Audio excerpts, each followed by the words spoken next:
صفہ اور اصحاب صفہ۔ صفہ صاحبان کو کہتے ہیں۔ یہ ایک صاحبان تھا جو مسجد نبوی کے ایک کنارے پر مسجد سے ملا ہوا تیار کیا گیا تھا۔ صحابہ کرام اجمعین رضی اللہ عنہم میں سے اکثر تو مشاغل دینی کے ساتھ ہر قسم کے کاروبار یعنی تجارت یا زراعت وغیرہ بھی کرتے تھے، لیکن چند لوگوں نے اپنی زندگی صرف عبادت اور حضرت صلی اللہ علیہ وآلہ وسلم کی تربیت پذیری پر نظر کر دی تھی۔ ان لوگوں کے بال بچے نہ تھے اور جب شادی کر لیتے تھے تو اس حلقہ سے نکل آتے تھے۔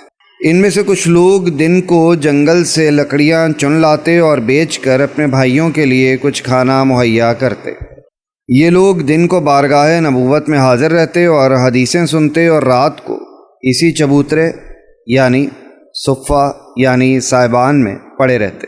حضرت ابو ہریرہ رضی اللہ عنہ بھی انہی لوگوں میں سے تھے۔ حضرت صلی اللہ علیہ وآلہ وسلم ان لوگوں کا اس قدر خیال رکھتے تھے کہ جب ایک دفعہ حضرت صلی اللہ علیہ وآلہ وسلم سے فاطمہ زہرہ رضی اللہ عنہا نے درخواست کی کہ میرے ہاتھوں میں چکی پیستے پیستے نیل پڑ گئے ہیں، مجھ کو ایک کنیز عنایت ہو، تو فرمایا کہ یہ نہیں ہو سکتا کہ میں تم کو دوں اور صفہ والے بھوکے مریں۔ راتوں کو اصحاب صفہ عموماً عبادت کرتے اور قرآن مجید پڑھا کرتے۔ ان کے لیے ایک معلم مقرر تھا، اس کے پاس جا کر پڑھتے۔ اسی بنا پر ان میں سے اکثر قاری کہلاتے تھے۔ دعوت اسلام کے لیے کہیں بھیجنا ہوتا تو یہ لوگ بھیجے جاتے تھے۔ غزوہ مؤونہ میں انہی میں سے 70 آدمی اسلام سکھلانے کے لیے بھیجے گئے تھے۔ ان کی تعداد گھٹتی اور بڑھتی رہتی، مجموعی تعداد 400 تک پہنچی تھی، لیکن کبھی ایک زمانے میں اس قدر تعداد نہ ہوئی اور نہ ہی صفہ یعنی صاحبان میں اس قدر گنجائش تھی۔ واصلہ بن اسقع رضی اللہ عنہ فرماتے ہیں کہ میں بھی اصحاب صفہ میں تھا، ہم میں سے کسی کے پاس ایک کپڑا بھی پورا نہ تھا۔ مجاہد فرماتے ہیں کہ ابو ہریرہ رضی اللہ عنہ یہ کہا کرتے تھے کہ میں بسا اوقات بھوک کی وجہ سے اپنا شکم سینہ زمین پر لگا دیتا تاکہ زمین کی نمی اور برودت سے بھوک کی حرارت میں کچھ خفت آ جائے۔ ایک روز سر راہ جا کر بیٹھ گیا، اتنے میں ابو بکر صدیق ادھر سے گزرے۔ میں نے ان سے ایک آیت قرآنی کا مطلب دریافت کیا اور غرض یہ تھی کہ وہ میری صورت اور حیت کو دیکھ کر کھانا کھانے کے لیے اپنے ہمراہ لے جائیں، لیکن ابو بکر چلے گئے، غرض کو سمجھے نہیں۔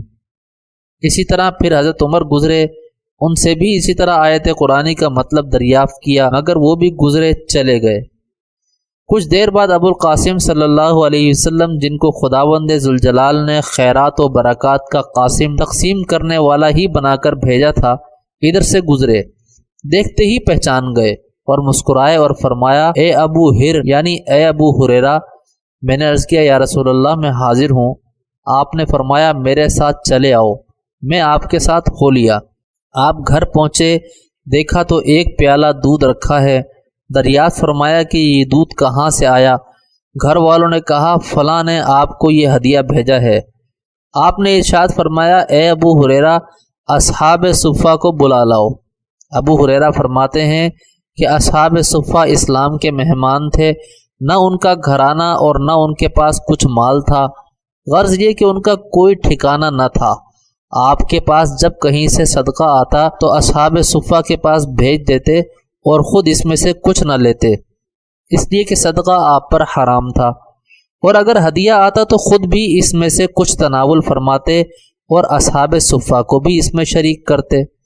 اس وقت آپ کا یہ حکم دینا کہ اصحاب صفہ کو بلا لاؤ، میرے نفس کو کچھ شاق گزرا اور اپنے دل میں کہا کہ یہ ایک پیالہ دودھ کا اصحاب صفہ کے لیے کافی ہوگا۔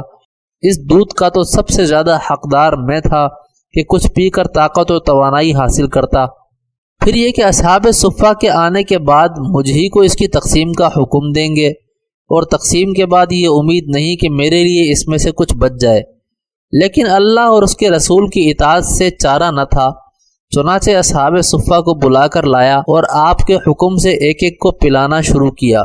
سب سیراب ہو گئے تو میری طرف دیکھ کر آپ مسکرائے اور فرمایا کہ صرف میں اور تو باقی رہ گئے۔ میں نے عرض کیا، بالکل درست ہے۔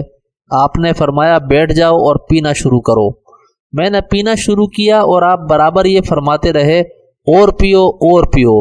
یہاں تک کہ میں بول اٹھا قسم ہے اس ذات پاک کی جس نے آپ کو حق دے کر بھیجا، اب بالکل گنجائش نہیں۔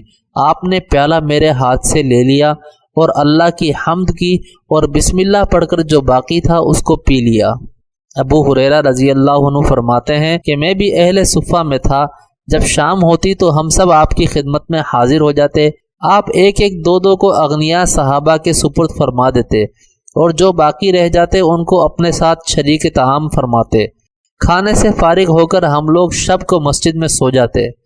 مسجد نبوی کے 2 ستونوں میں ایک رسی بندھی رہتی تھی جس پر انصار اپنے باغات سے خوشے لا لا کر اصحاب صفہ کے لیے لٹکا دیتے تھے۔ اصحاب صفہ ان کو لکڑیوں سے جھاڑ کر کھاتے۔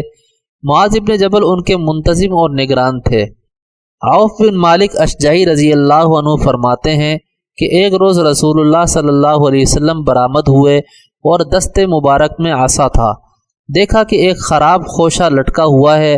آپ نے اس خراب خوشے پر عصا لگا کر فرمایا کہ اگر یہ صدقے والا چاہتا تو اس سے بہتر خوشہ صدقے میں لا سکتا تھا۔ فضالہ بن عبید رضی اللہ عنہ سے مروی ہے کہ بسا اوقات اصحاب صفہ بھوک کی شدت کی وجہ سے عین حالت نماز میں بے ہوش ہو کر گر جاتے۔ باہر سے اگر کوئی اعرابی اور بدوی آتا تو ان کو دیوانہ اور مجنون سمجھتا۔ رسول اللہ صلی اللہ علیہ وسلم ان کے پاس آتے اور ان الفاظ میں ان کی دلاسا اور تسلی فرماتے، اگر تم کو یہ معلوم ہو جاتا کہ اللہ کے یہاں تمہارے لیے کیا تیار ہے تو البتہ تم تمنا کرتے کہ ہمارا یہ فقر اور فاقہ اور بڑھ جائے۔